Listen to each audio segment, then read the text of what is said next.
recording by सुमन राज तोहा कता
recording by सुमन राज तोहा कता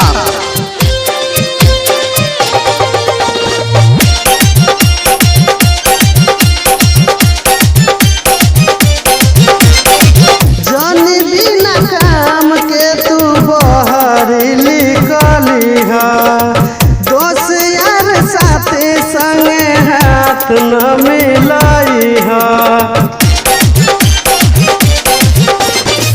जान बिना काम के तू बहरी निकली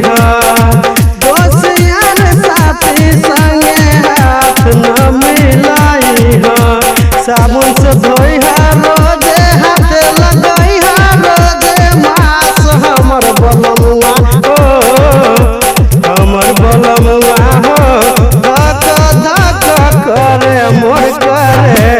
हमर बलमुआ धक्का धक्का करे मोर करे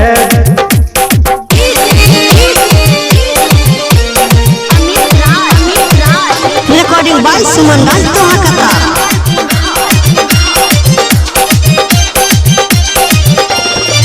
गरम गरम खाना रोजे अपने बनाई बासी भात के जाने तू हाथों न लगई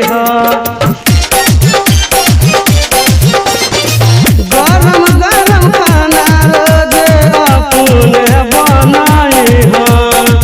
बासी भात के जाने तू हाथों न लगई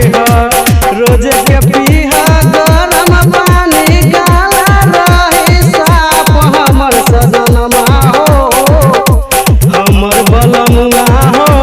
धक धक करे मोर करे हमर बलमुआ धक धक करे मोर करे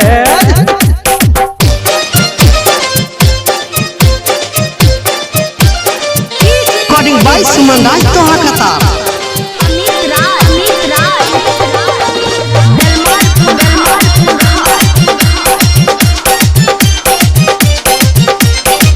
सुमन राज भी सुन पंडित रोज तू नहाई